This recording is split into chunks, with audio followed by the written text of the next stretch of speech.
haula wa la quwwata illa billah. Asyhadu an la ilaha illallah wahdahu la syarika lah wa asyhadu anna Muhammadan abduhu wa rasuluh.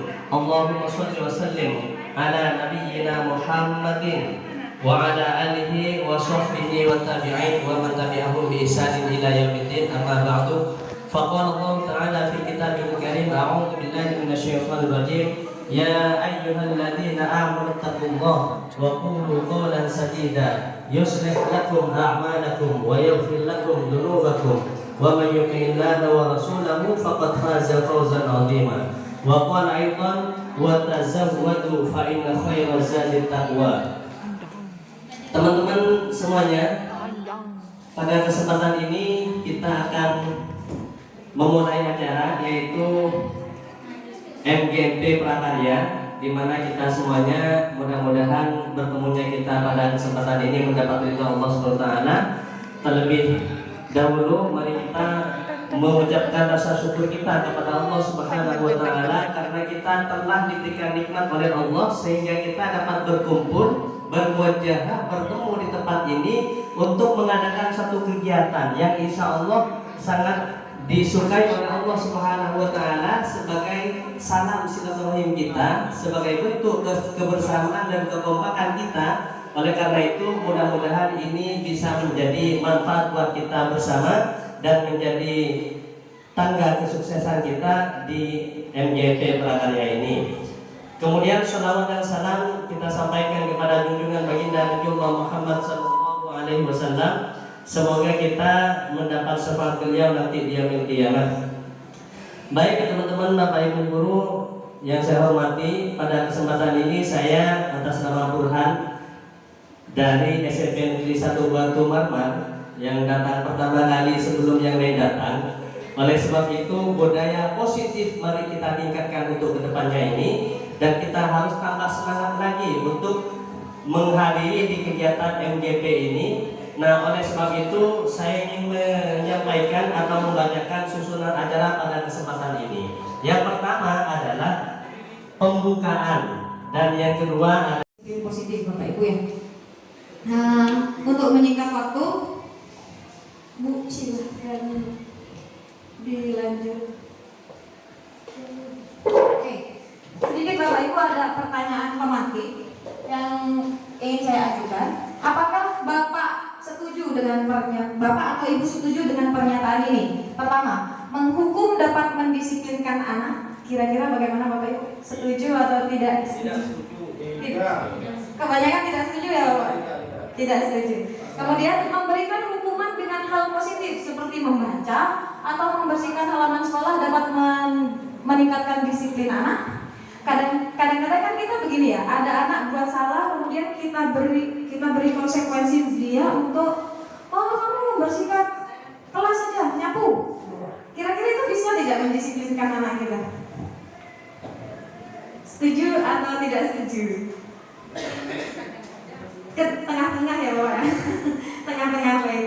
Kemudian yang ketiga, kita juga kadang-kadang memberikan penghargaan kepada anak agar dia bisa meningkatkan motivasi belajarnya. Contohnya, ayo nak dikerjakan, nanti yang selesai terlebih dahulu Ibu kasih tambahan poin gitu ya, kadang-kadang begitu ya Ibu. Apakah itu bisa meningkatkan motivasi belajar anak? Bisa. Bisa ya. Banyak saya juga begitu sebenarnya.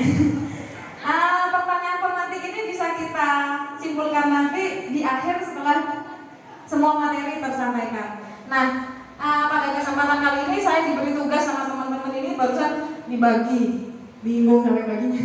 Saya kedapatan yang poin 1 dan poin nomor 2. Lanjut Bu Erwin. Ya, disiplin positif. Nah, ada sedikit kegiatan kecil Bapak Ibu. Mohon maaf, minta waktunya ya. Nanti Bapak Ibu akan saya bagikan selembar kertas kecil. Ini dibagikan sama Bu Erwin dan minta tolong Bapak Ibu tuliskan hal yang paling berharga dalam hidup Bapak dan Ibu sekalian. Hal yang paling berharga dalam hidup Bapak dan Ibu. Bisa orang, bisa barang, atau bisa pekerjaan monggo. Yang paling berharga dalam hidup Bapak dan Ibu. Dalam keluarga boleh, dalam keluarga boleh, di sekolah hubungan sama pekerjaan juga boleh, monggo. Tidak terbatas. Yang tahu hanya Bapak dan Ibu, saya tidak akan melihat. Yang paling berharga dalam hidup Bapak dan Ibu, dan rasanya akan berat jika itu diberikan pada orang lain. Dan tugas saya nanti akan merayu Bapak dan Ibu untuk memberikannya pada saya. Bahaya. Sudah ya Bapak ya. Jika sudah ditulis, silakan kertas yang berisi tulisan tadi. Enggak. Kan rahasia Bapak. Tulisan tadi silakan digenggam di tangan kanan Bapak dan Ibu dengan sangat erat. Dengan sangat erat. Tidak apa-apa Bapak. Oke, sudah ya Bapak ya. Bapak Ibu sudah ya. Nah, saya akan merayu. Merayu siapa ya? Siapa yang mau saya rayu?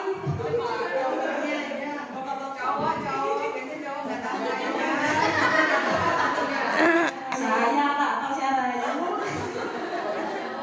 Tidak pede Bu. Nanti terpicut beneran gimana? Ibu aja mungkin dulu ya.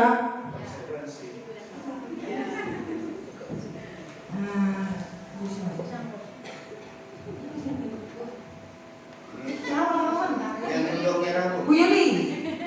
Bu Yuli. Yang mana? Yang depan katanya. Iya. Bu Yuli kalau digenggam yang apa dulu? Takut jatuh. Bu Yuli. Friend kan sama saya Bu. Lala. Oh. Boleh nggak Bu saya ambil Bu? Kok gitu sih Bu? Katanya friend tadi Bu. Cuma nangis, Mbak. Membuat yang sekarang adalah Siswa. muridnya, ya. Caranya bagaimana untuk membuat keyakinan kelas itu? Contoh, kemarin saya mengajar di dalam kelas itu kebetulan praktek tentang prakarya Bapak. Setelah itu ada 2 anak yang suka punya hobi bermain macan-macanan.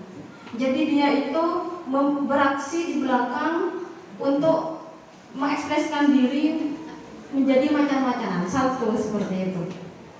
Setelah saya tanya, karena dia ingin mengembangkan hobinya sendiri. Nah, setelah itu saya membuat keyakinan kelas bersama murid-murid di kelas itu, kebetulan kelas 7, dan peraturannya yang membuat adalah siswa sendiri. Saya bagikan kertas, atau kertasnya bisa ngambil dari siswa. Kemudian mereka menuliskan apa yang kalian inginkan di kelas untuk memenuhi kebutuhan belajar mereka di kelas. Setelah itu mereka menuliskan semuanya. Setelah itu dikumpulkan, kemudian saya bacakan. Contoh keyakinan kelas yang pernah ada, kelas harus bersih. Nah, kata-kata kelas harus bersih itu yang muncul itu bukan dari guru, tetapi muncul dari murid. Nah, setelah itu ini bagaimana? Kelas harus bersih. Apakah kalian setuju? Ditanyakan lagi kepada murid. Kalau memang setuju, kita membuat keyakinan kelas, kita tulis seperti itu. Setelah beberapa keyakinan kelas dibuat, ternyata apa? Si anak yang membuat berekspresi seperti macan-macanan itu, dia malah merasa tidak enak karena di kelas melakukan seperti itu, dan dia berjanji. Jadi intinya anak-anak yang sudah keluar masuk kelas secara tidak beraturan itu dengan berbagai alasan, dengan keyakinan kelas mereka akan lebih tertib seperti itu. Nah, sekarang mengapa tidak perlu peraturan saja? Mengapa harus keyakinan kelas? Salah satu alasannya seperti tadi itu. Keyakinan kelas itu memang bagian dari peraturan kelas yang akan sekolah. Kalau sudah menciptakan lingkungan yang positif, maka akan berpengaruh terhadap budaya positif yang bisa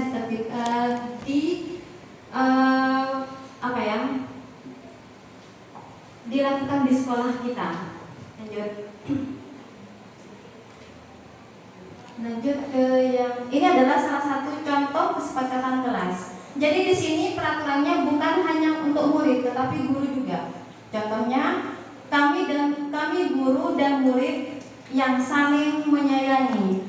Nah, selama ini yang harus melakukan mengalami peraturan kelas atau kesepakatan kelas itu adalah murid. Tetapi di sini juga guru juga terlibat. Jadi guru dan murid sama-sama harus mematuhi kesepakatan kelas itu.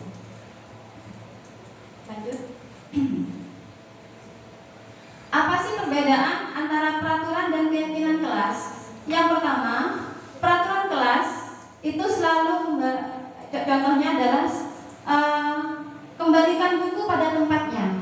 Nah, misalnya gini, kita kan di kelas punya perpustakaan pojok baca ya. Biasanya pojok baca itu anak-anak menggunakan buku itu dengan berserakan. Nah, seringkali kita mengatakan, ayo kembalikan buku itu pada tempatnya, seperti itu. Tetapi dengan keyakinan kelas, kita menghimbau anak-anak untuk bertanggung jawab. Jadi siapa yang membaca, dia yang harus mengembalikan di tempatnya, seperti itu. Ini adalah salah satu contoh peraturan, perbedaan peraturan dan keyakinan kelas. Lanjut ke yang berikutnya. Nah, ini salah satu contohnya. Yang sebelah kanan, anak ini menggunakan kertas kecil untuk menulis keyakinan kelas yang ia harapkan. Setelah itu, semua anak itu akan mengumpulkan kepada gurunya dan ditulis seperti yang ada di gambar. Jadi yang sebelah kiri itu menempelkan hasil karyanya sendiri. Kemudian dari situ kita membuat kesepakatan kelasnya bagaimana, lalu ibu gurunya membantu menuliskan ke depan. Menulis di depan itu tidak harus guru, murid juga bisa dilibatkan, seperti itu. Contoh keyakinan kelas yang dibuat di sekolah Pangandaran 1 seperti ini. Lanjut. Nah, ternyata setiap murid itu memiliki kebutuhan dasar. Ceritanya bagaimana? Ceritanya sesuai dengan apa yang ada di pikiran Bapak Ibu. Jadi mengarang indah di sini. Saya punya cerita. Pada hari Kamis tanggal 8 September tahun 2022, saya pergi ke MGMP di SMPN 2 Pamekasan. Di tengah jalan saya bertemu dengan anak kecil yang lagi tidak menunggu tumpangan untuk sekolah. Ya. Apa yang sebaiknya saya lakukan? Kemudian saya menghampiri yang tidak berangkat sekolah, maksudnya nunggu jemputan ya. Nah, setelah itu saya menghampiri anak itu, kemudian saya bertanya, kenapa kok tidak berangkat sekolah? Akhirnya saya membonceng anak tersebut, Di tengah jalan saya bercerita banyak dengan anak ini. Dan kebetulan anak ini tidak satu sekolah dengan saya. Silakan dilanjut oleh Ibu Feni. Kasih mic-nya bisa?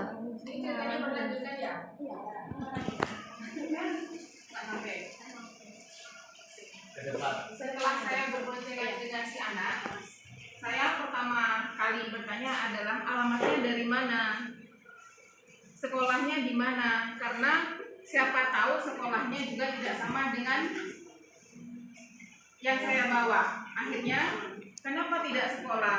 Orang tuanya kerja apa? Takutnya dari ketidaksekolahan anak itu, saya berpikir satu, karena faktor ekonomi. Kedua, karena memang dia malas sendiri untuk sekolah. Akhirnya anak itu bercerita karena orang tua saya tidak mampu menyekolahkan saya. Akhirnya saya di jalan, siapa tahu ada seseorang yang bisa membantu saya untuk bisa menyekolahkan saya. Saya lanjut ke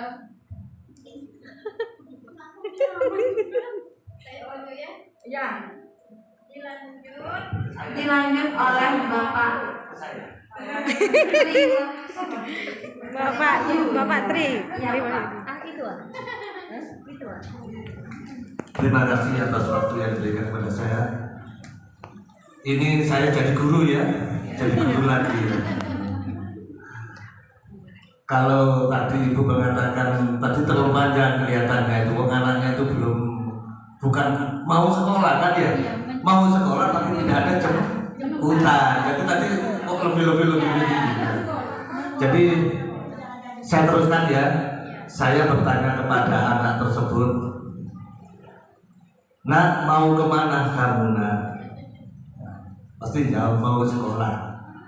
Kemudian saya tanya lagi, "Siapa namamu?" Nah, gitu. "Terus kamu sekolah di mana?" Kemudian jam berapa masuknya? "Mau nggak saya antar?" Saya tanya dulu, kenapa? Karena ada anak yang takut kan nggak kenal dengan saya. Saya tanya, "Mau nggak saya antar?" Kalau nggak mau ya sudah, saya lepas ini sudah. Begitu, gitu. Tapi kalau misalkan menjawab mau, nah, jawaban positif lagi sekarang. Ini kita harus positif, Bu. Budaya positif, Bu. Jadi kita selalu mengarah ke sana, jangan budaya negatif. Kalau mau, mari Nak, saya antar. Karena dia mau, saya antar.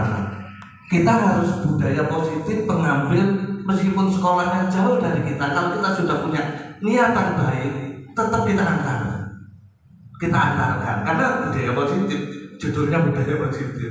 Saya antarkan meskipun jauh dan saya terlambat, resikonya terlambat. Kalau punya niatan baik, saya antarkan Nak, ayo Nak. Nah, kemudian misalkan anaknya mau, ya kita gocek, mari kita gocekkan. Nah, kemudian sampailah di sekolah, sudah selesai. Terus kemudian sudah nggak ya sekolah sini? Betul Pak. Ya sudah Nak, turun yang baik, masuk yang baik. Begitu Bu, cerita pendek tapi ke arah sana. Baik, terima kasih dari saya. Terima kasih. Bisa dilanjut oleh Ibu Ririt Mawarti. Yang mana Ibu Ririt? Ya. Di belakang bes. Silakan dilanjut ceritanya, Bu.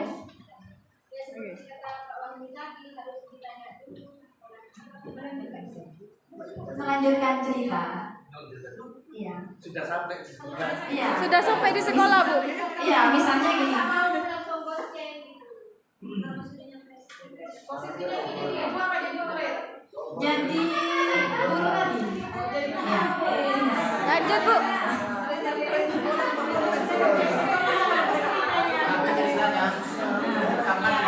Tamat ya Pak ya. Ya. Ini bisa dilanjutkan misalnya sesampainya di sekolah si anak misalnya ditegur oleh gurunya karena terlambat seperti itu. Ternyata Lalu gurunya dilanjutkan lagi adalah teman sesuai saya. dengan imajinasi Bapak Ibu sendiri. seperti itu. Enggak. Gimana Ibu? Enggak.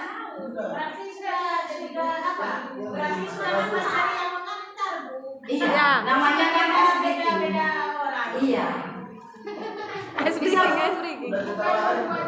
Enggak apa-apa. Topiknya kan murid, ya. Iya. Nah, yang mengantar kan orang lain. Sudah nyampe di sekolah, Iya. orang lain ada. Iya, ini kan SBQ. Oh, Bu Virgin, ya.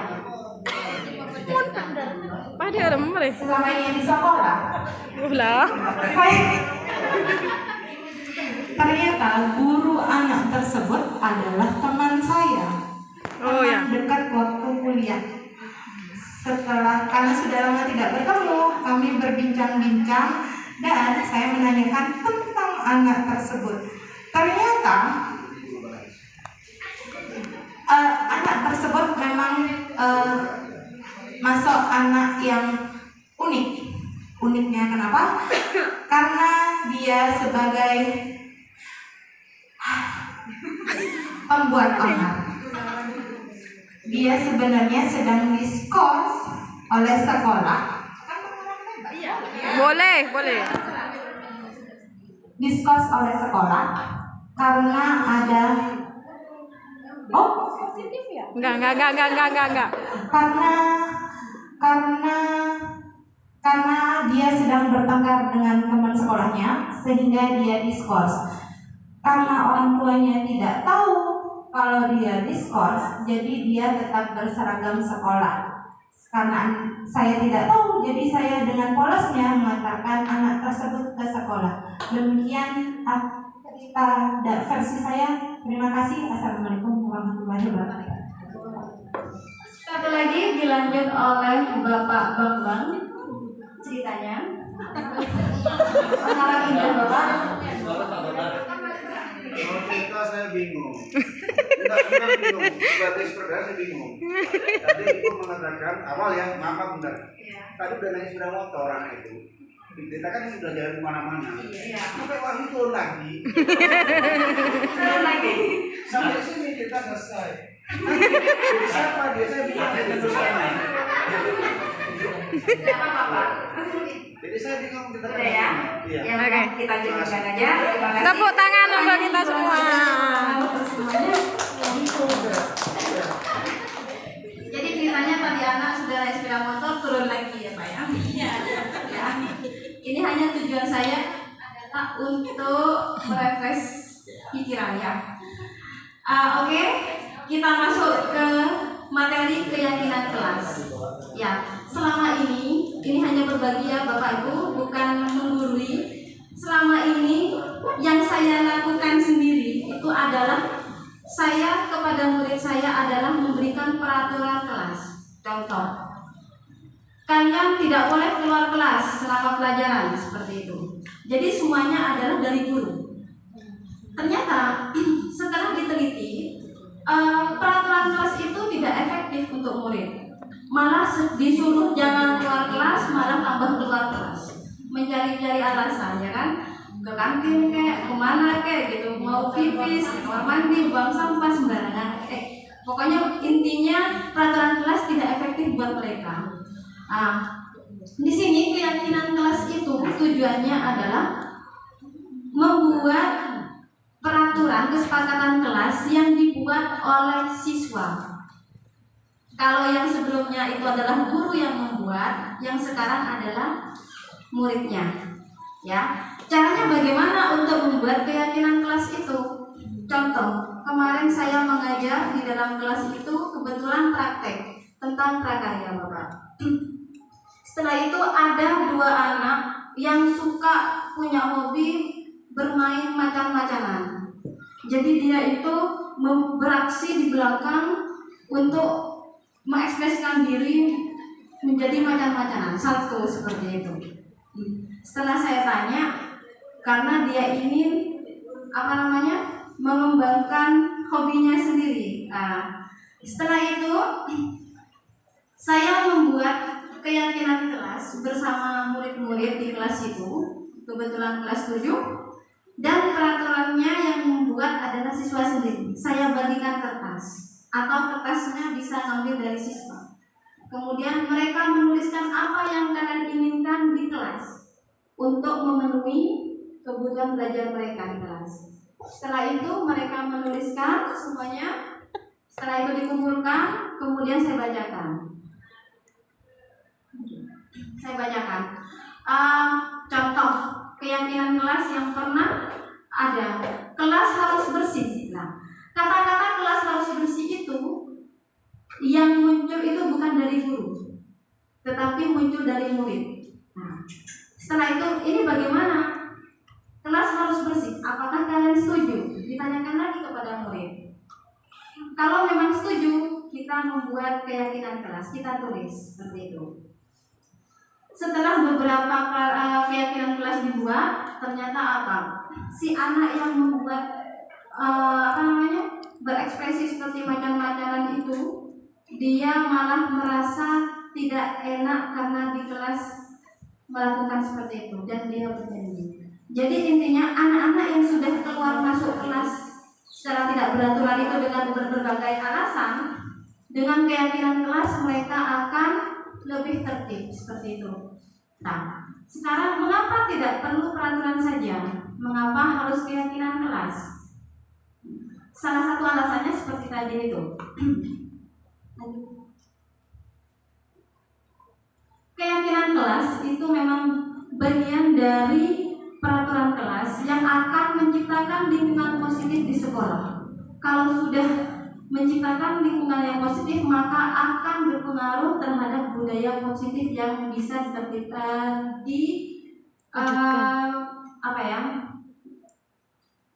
dilakukan di sekolah kita. Lanjut ke yang ini adalah salah satu contoh kesepakatan kelas.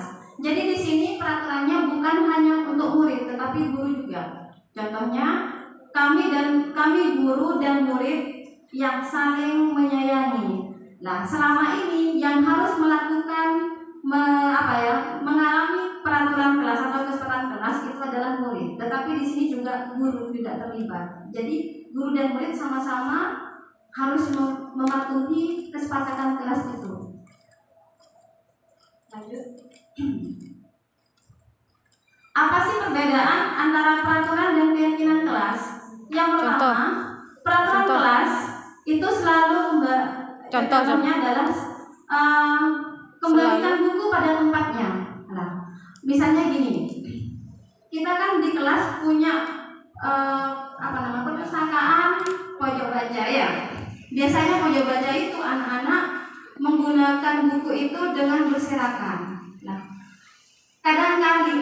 seringkali kita mengatakan, ayo kembalikan buku itu pada tempatnya, seperti itu. Tetapi dengan keyakinan kelas, kita mengimbau anak-anak untuk bertanggung jawab. Jadi siapa yang membaca, dia yang harus mengembalikan di tempatnya, seperti itu. Ini adalah salah satu contoh peraturan, perbedaan peraturan dan keyakinan kelas. Lanjut ke yang berikutnya. Nah, ini salah satu contohnya. Yang sebelah kanan, anak ini menggunakan kertas kecil untuk menulis keyakinan kelas yang ia harapkan. Setelah itu, semua anak itu akan mengumpulkan kepada gurunya dan ditulis seperti yang ada di gambar. Jadi yang sebelah kiri itu menempelkan hasil karyanya sendiri. Kemudian dari situ kita membuat kesepakatan kelasnya bagaimana, lalu ibu gurunya membantu menuliskan ke depan. Menulis di depan itu tidak harus guru, murid juga bisa dilibatkan, seperti itu.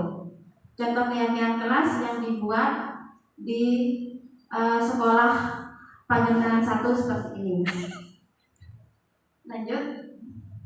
Nah, ternyata setiap murid itu memiliki kebutuhan dasar. Kebutuhan dasar murid itu ada 5. Yang pertama, anak atau murid itu membutuhkan kasih sayang dan rasa diterima. Setelah saya survei, anak-anak yang sering membuat gaduh di dalam kelas itu adalah anak-anak yang memiliki kurang perhatian. Jadi bisa saja di rumahnya dia selalu dibuat dijudge untuk anak yang selalu memiliki kesalahan. Contoh, kadang kita punya anak 2 misalnya. Kita kadang membandingkan antara anak yang pertama dan kedua. Nah, hal itu akan mengaruh kepada kebutuhan dasar anak. Karena apa? Itu akan ekspresinya timbulnya di sekolah. Seperti itu.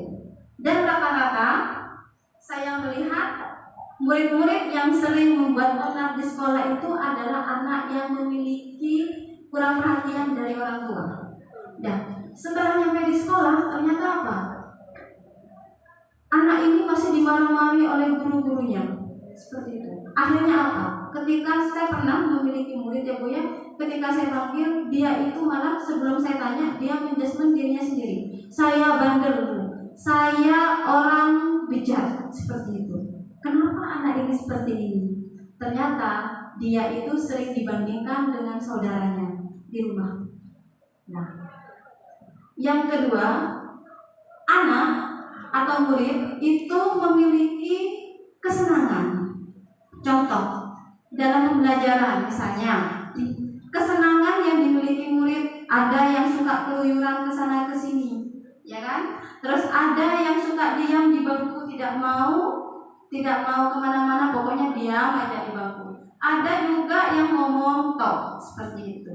Dari kebutuhan dasar ini, kita nanti tujuannya adalah memetakan murid, bagaimana murid ini yang suka jalan-jalan, yang memiliki kinestetik ya, nanti tujuannya adalah bagaimana kita mengemas pembelajaran di kelas itu sesuai dengan kebutuhan anak. Yang kinestetik misalnya yang suka kemana-mana, kita kan pelajaran prakarya di sini. Nah, prakarya itu pada saat membuat kerajinan, misalnya kita membuat poster, silahkan buat poster. Yang suka menulis buat poster, yang suka audio silahkan buat video, yang suka keluyuran itu kita memberikan kesempatan kepada anak untuk menempel hasil karyanya di dinding sebelah sini atau di bagian luar kelas, tidak apa-apa. Jadi nanti kita itu memberikan kesempatan kepada anak untuk mengekspresikan dirinya sesuai dengan kebutuhannya sendiri, seperti itu. Yang ketiga, anak ini memiliki kebebasan. Kebebasan ini bukan kebebasan yang tidak terkontrol, tapi kebebasan, contoh, kebebasan untuk mengungkapkan rasa. Kadang anak ini sulit untuk mengungkapkan rasa. Kebanyakan anak untuk menyalurkan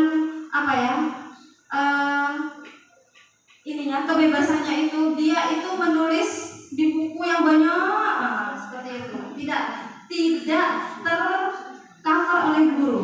Nah, tugas guru di sini termasuk saya pribadi, yang pertama adalah sebagai penghukum, yang kedua adalah membuat orang merasa bersalah, yang ketiga sebagai teman, yang keempat sebagai pemantau, yang kelima adalah sebagai manajer. Rata-rata guru itu termasuk saya sendiri itu adalah sebagai penghukum. Penghukum itu seperti yang disampaikan oleh Ibu Dalina tadi, misalnya ada anak yang memakai sepatu warna dongker ke sekolah, ternyata disuruh melepaskan sepatunya seharian tidak bersepatu, itu adalah penghukum. Terus yang kedua adalah pembuat orang merasa bersalah. Merasa bersalah itu misalnya begini, ada anak yang sedang bertengkar, kemudian kita tidak boleh sebagai guru itu untuk mengejas masing-masing anak. Kita dengarkan dulu apa yang terjadi sebenarnya, seperti itu. Jadi posisi guru di sini sebagai pembuat rasa bersalah, contohnya adalah berceramah dulu kepada anak itu ya, kemudian mengungkapkan rasa ibu kecewa pada kamu hari ini. Kemarin kamu sudah bersepatu warna hitam, kok sekarang bersepatu warna dongker.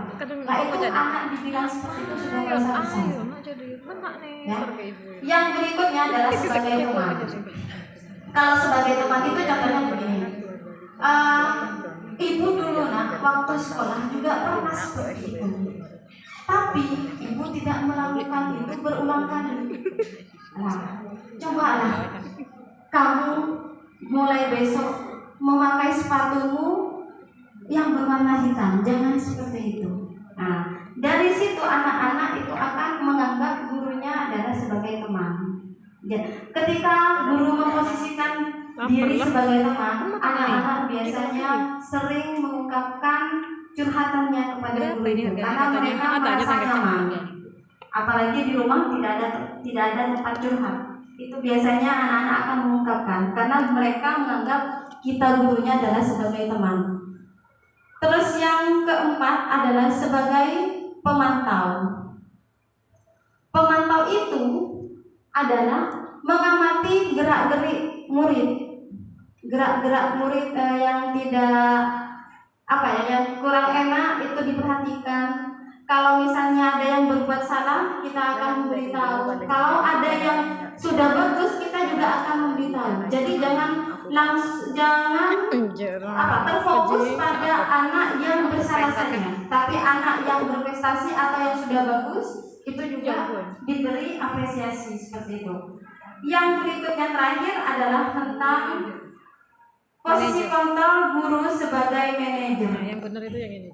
Dari kelima posisi kontrol ini kira-kira yang paling enak itu adalah posisi kontrol yang mana, Bapak Ibu? Yang manajer. Ya. Kalau manajer itu bagaimana? Nah, dia tidak akan sebagai penghukum, tetapi dia adalah sebagai pengelola anak. Pengelola anak dalam hal apa? Dalam hal misalnya mereka membuat kasus. Seperti tadi yang disampaikan Ibu Galina, kasus siapa tadi? IFA ya. Nah, IFA itu sebagai manajer, guru tidak boleh langsung mempermalukan anak pada teman-temannya. Seperti itu. Lanjut.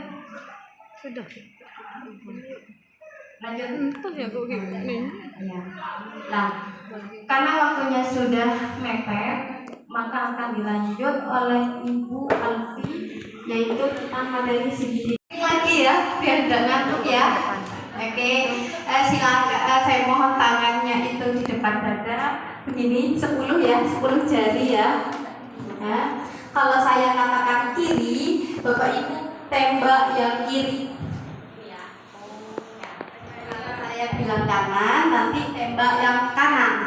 Siap ya? Oke, 1, 2, 3, kiri. Kiri.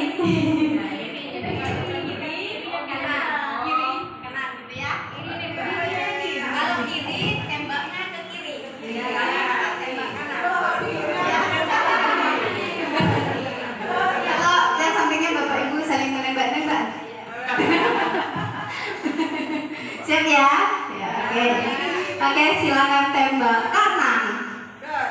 Kiri. Kanan. Kiri. Kanan. Kanan. Kiri. Kanan. Kiri. Kiri. Kanan. Kiri. Oke, udah masih konsentrasi semua. Tepuk tangan untuk kita semua.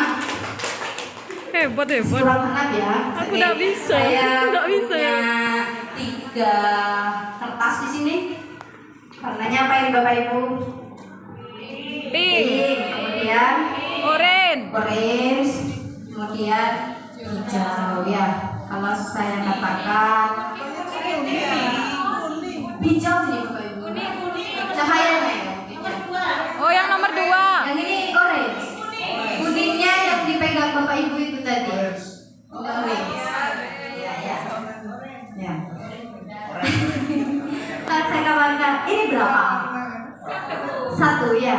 Kemudian yang ini 2. Kalau yang ini 3. Ya, siap ya. Ini berapa? Oh, sorry. Coba cek. Ini berapa? 1. 1. Yang ini 2. Kalau yang ini 3. 1. Kalau yang ini 3. 3. Ya, tadi 3. Ya. Ini berapa? 1. Ini berapa? 1. Kemudian yang ini berapa? 2. Kalau yang ini 3. ini berapa? 3. Ini berapa? 1. 1. Kenapa kok salah ya? Iya, kenapa salah ya? Kalau yang ini 1. Kalau yang ini 1. pasti bingung semua.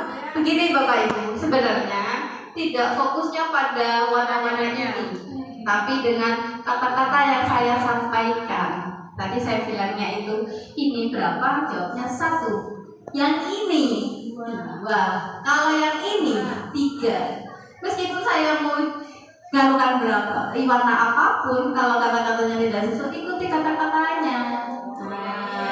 Berarti nah ini adalah salah satu cara untuk menyimpangkan otak kiri dan otak kanan kita. Saya lupa bukunya apa. Nah, kita ulang ya.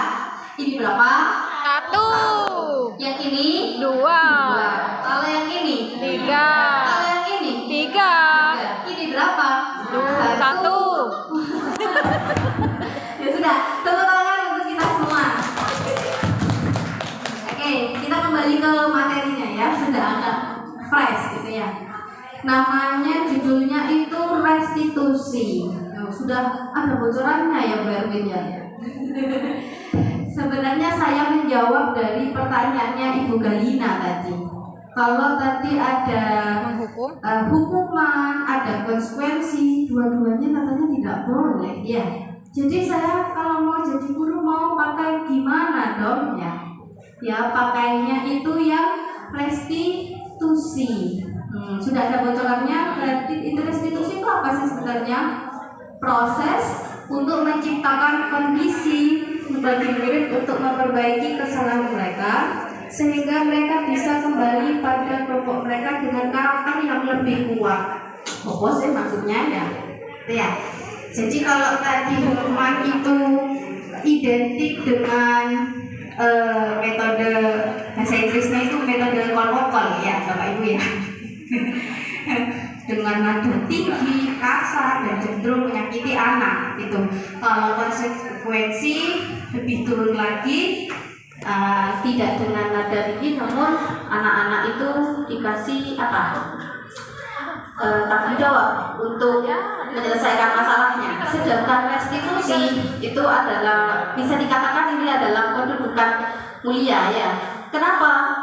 Karena janji atau untuk menebus kesalahannya itu berasal dari dalam diri anak itu sendiri.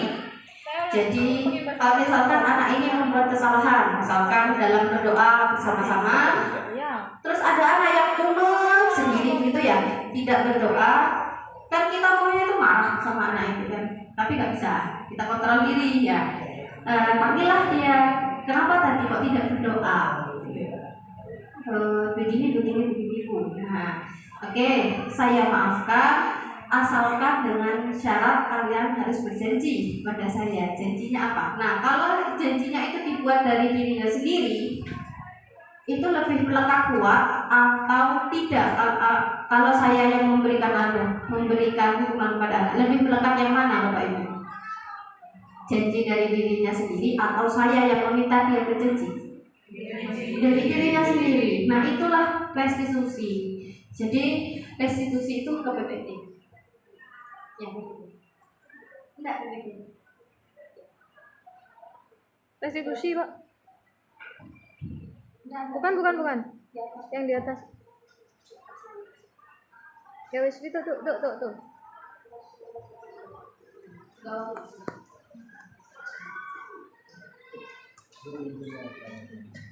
Nah, jadi ada 9 ciri-ciri restitusi. Yang pertama, bukan untuk menebus kesalahan, namun ditekankan untuk belajar dari kesalahan.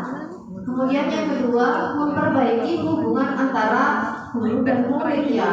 Jadi murid itu tidak mengecap kita, ibu ini tukang Paling saya cuma pengolahan sama kerajinan Mas ini semester ini. kan belajar dari mereka sendiri, saya Iya, yang berjanji, serat. saya yang melaksanakan gitu kan ya. Kemudian yang ketiga, Iya, tawaran bukan paksaan. Jadi kita tidak perlu menguras banyak tenaga memberikan pokoknya dari itu melakukan doa kita kepada anak-anak tidak, tapi Jadi bisa sampai rasanya lebih materi kelas 9 di kelas 7 kemudian yang keempat, tujuhnya di kelas 8 restitusi enggak apa-apa. menuntut kita untuk melihat ke dalam diri kita sendiri. Kemudian yang kelima, restitusi mencari kebutuhan dasar yang seperti yang dijelaskan oleh Bu Erwin tadi, ada 5 kebutuhan dasar manusia. Yang pertama, dia ingin diberi kasih sayang. Kemudian yang kedua, dia butuh kesenangan. Tidak dapat dipungkiri, kita pun butuh kesenangan ya, bukan hanya anak-anak. Kemudian yang ketiga apa tadi? Dia butuh kebebasan. Saya nggak mau begini juga baca terus, nulis terus, nggak mau. Terus yang keempat, kemampuan untuk semuanya itu nanti include dalam kemampuan untuk bertahan hidup. Nah, kemudian yang keenam, restitusi diri itu adalah cara yang paling baik di antara yang ketiga pilihan yang disebutkan oleh Bu Gali tadi. Nah, yang terpenting restitusi itu adalah fokus pada solusi. Jadi tidak mencari mana yang benar, mana yang salah, tapi sama-sama memperbaiki diri. Itu timbullah kalau kita sudah pakai restitusi di sekolah, pasti budaya positif itu akan muncul gitu ya. Nah, kembali kepada materi tangan kita menempal sesuatu yang kita punya. Siapa sih sebenarnya yang bertanggung jawab penuh dengan sekolah itu? Kepala sekolah kah? Guru kah? Murid kah? Semua. Jadi bukan titik temunya bukan pada pimpinan, tapi meskipun kita sebagai guru, kita juga punya tanggung jawab ya. Tanggung jawab dan rasa memiliki kepada sekolah. Oh, ini punya saya. Ini tidak boleh diambil oleh orang lain.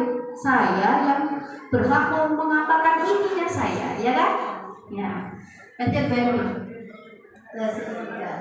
Oh ya, kalau kita bandingkan antara hukuman, konsekuensi, dan restitusi, bisa kita kategorikan hukuman itu merupakan identitas gagal ya, karena kurang efektif dan kurang efisien untuk mengatasi masalah anak. Kemudian konsekuensi bisa kita katakan identitas sukses, namun belum segitu sempurnanya, dan yang sempurna itu adalah restitusi.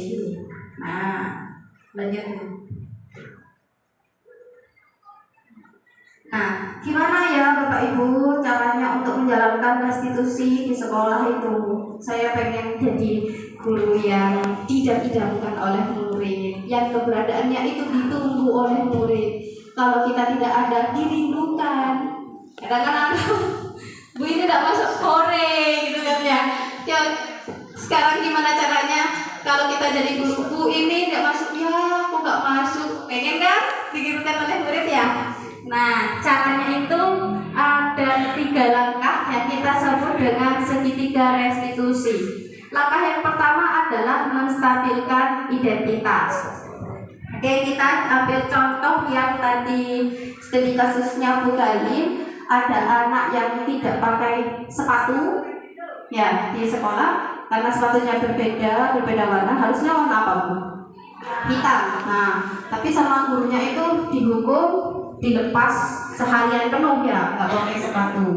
Gimana ya caranya kalau kita menggunakan segitiga restitusi?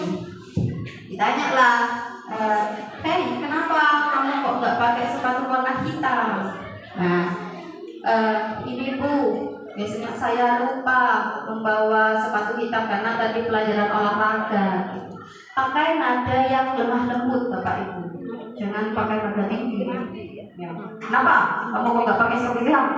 Takut duluan anak-anak itu. Bisa-bisa nggak ngaku, malah bohong ke kita ya. Terus berilah itu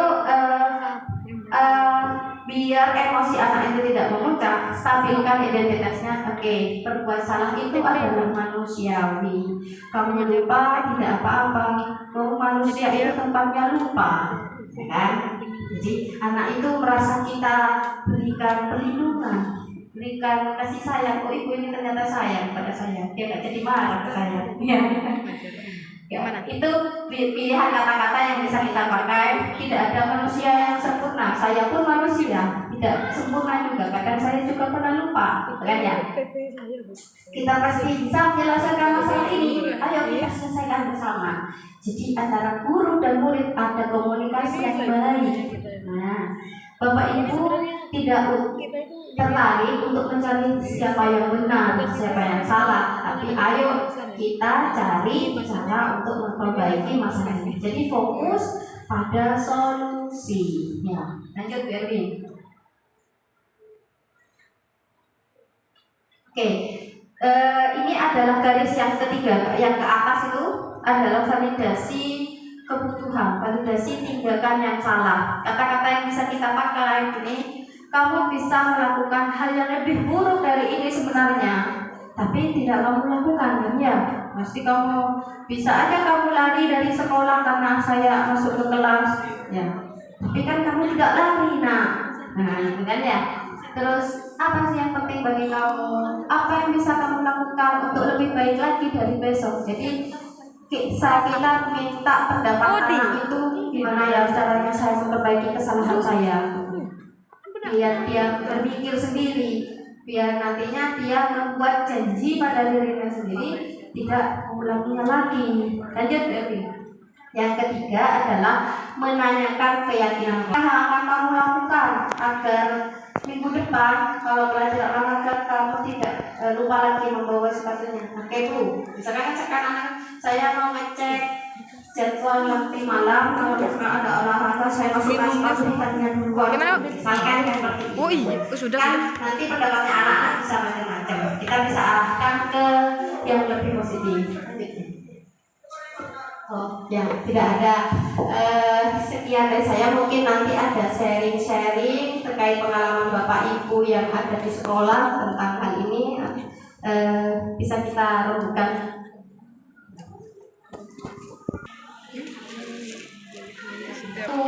Penerapan saya menggunakan segitiga restitusi di sekolah, ceritanya itu saat pelajaran begitu ada anak yang makan di kelas gitu. Kalau Bapak Ibu pernah kan menemui ini di kelas ya, sering ya. Terus dia makan gitu. Ayo taruh makan nanti gitu ya. Jadi kan teman-temannya biasanya rame, ayo gitu ya. Nah, tapi itu tidak saya lakukan karena saya mengikuti yang segitiga restitusi tadi. Saya hampir ya nanti temu ibu ya di ruangan terpisah gitu. Dia tidak jadi panjang dengan anak-anak yang lain. Nah itu ditemui di ruangan terpisah. Saya tanyakan pakai segitiga yang tadi. Yang pertama adalah menstabilkan identitas. Kenapa tadi kok kamu makan di kelas? Gitu. Oh ternyata ini anaknya katanya main gitu Bu, benteng gitu loh. Nah akhirnya dia capek, lupa makanannya tadi makan, bel istirahat sudah habis pelajaran saya. Akhirnya dia makan, kelaparan gitu katanya. Nah saya juga melakukan ditanyakan nanti kalau pelajaran saya minggu depan biar tidak begitu lagi kamu harus bagaimana? Ya Bu, saya harus bisa membagi waktu katanya. Nanti istirahat saya makan yang banyak dulu, kalau mau main ada waktunya sendiri gitu. Nah akhirnya dia membuat janji, membuat keyakinan pada dirinya sendiri. Dia mengakui perbuatan anak ini salah begitu. Ternyata saya itu berbuat keliru. Kalau makan di kelas kan sudah ada peraturan membuat keyakinan kelas. Kalau di kelas tidak boleh makan, harus fokus saat belajar gitu. Nah itu saja sharing-sharingnya Bapak Ibu. Saya kembalikan ke moderator. Terima kasih atas perhatiannya. Assalamualaikum warahmatullahi wabarakatuh.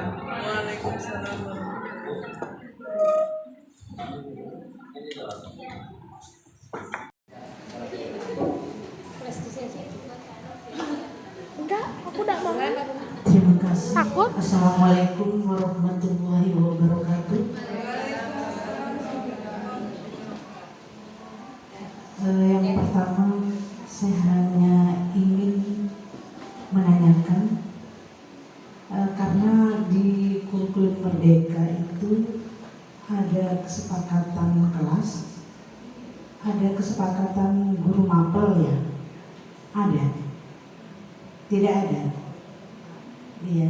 Terus yang akan saya tanyakan, bagaimana dengan peraturan atau tata tertib yang ada di sekolah?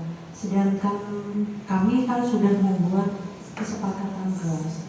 Terus bagaimana dengan tata tertib yang ada di sekolah? Apa itu tetap berjalan atau kita buat baru atau bagaimana? Mohon penjelasannya. Itu saja, terima kasih. Wassalamualaikum warahmatullahi wabarakatuh.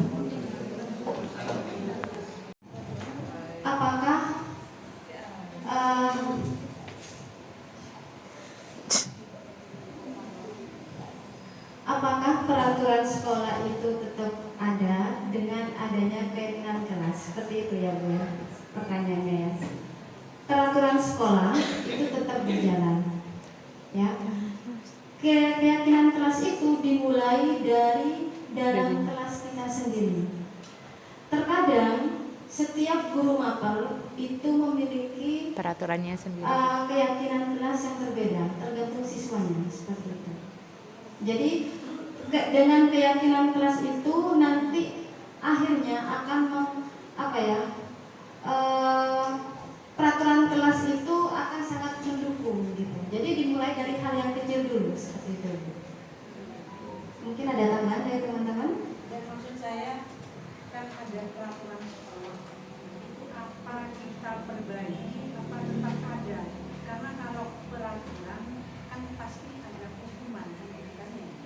Mohon penjelasan. Tadi peraturan nggak Ya. harus hukum. Peraturan sekolah itu tetap ada, ya. Kalau peraturan itu kan nanti kan hukuman, larinya kan ke hukuman. Nah, hukuman itu kita adakan kita gunakan segitiga restitusi itu untuk menghindari hukuman. Jadi segala hukuman terhadap peraturan sekolah itu diadakan restitusi itu, seperti itu. Berarti tetap ada kesepakatan.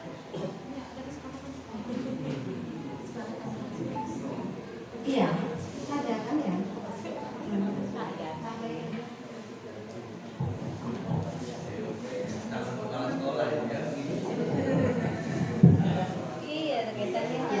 Ya, saya tambahkan Bu ya. Ini di sekolah itu kan ada peraturan sekolah yang harus kita taati bersama. Kesepakatan kelas itu kita buat dalam lingkup kecil di kelas antara kita guru dengan murid yang kita mau ajarkan. Ini kesepakatan antara saya dan kalian dulu ya. Misalkan saat pelajaran saya itu nanti biar bajunya selalu rapi tidak dikeluarkan. Ayo kira-kira apa kesepakatan kelasnya, kalimatnya seperti apa? Gimana ya ayo? Biar bajunya harus selalu rapi, tidak dikeluarkan terus. Gimana? Saat pelajaran gimana? Saat pelajaran baju Dimasukkan. harus rapi dan sopan gitu ya. Kadang kan ada yang dibuat celananya dibuat pensil itu. Kemudian kelas kita adalah kelas yang bersih. Nah, jadi kalau peraturan kalau kalimatnya enak seperti itu, oh kelas kita katanya harus kelas bersih. Jadi meskipun bukan petugas piket di hari itu, kalau mereka menyadari ada keyakinan kelas, dia akan ambil sampahnya di pungut. Oh, kelas kita harus tetap bersih kok. Nah, gitu. Jadi peraturan sekolah itu umum untuk semuanya. Yang ini untuk yang kita di kelas, di ruang lingkup kecilnya. Syukur-syukur jika semua guru melaksanakan keyakinan kelas, kesepakatan kelas, grup A, B, C, kesepakatan kelas semuanya. Ini semua nanti akan berubah menjadi sebuah keyakinan kelas yang kita pahami, kita ilhami semuanya, sehingga mau tidak mau peraturan sekolah itu akan berjalan baik tanpa paksaan. Gitu. Nanti di sekolah itu kan akan timbul sebuah budaya disiplin positif, gitu Bu. Oke, monggo Pak Tri.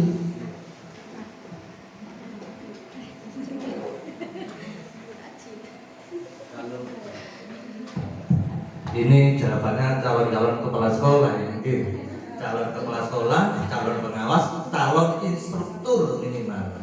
Ini memang dicalonkan bahwa yang ikut CGP itu memang oleh pemerintah memang ada 3. Bisa sebagai kepala sekolah nantinya, bisa sebagai pengawas, dan bisa sebagai instruktur. Kalau dulu kan kita rata-rata teman-teman tidak mau ikut CGP karena nanti jadi kepala sekolah, saya tidak mau. Dan jadi instruktur, kan instruktur orang pintar-pintar gitu ya. Jadi calon-calonnya. Kalau menjawab tentang peraturan sekolah itu ada Bu. Kalau yang gini, kita mulai dari bawah dulu. Bapak Ibu kan sebagai guru pengajar ya, guru pengajar itu bikin kesepakatan tadi, dinamakan keyakinan tadi loh. Ada istilahnya itu keyakinan kan ya. Kalau di dalam buku itu kesepakatan, nah gitu.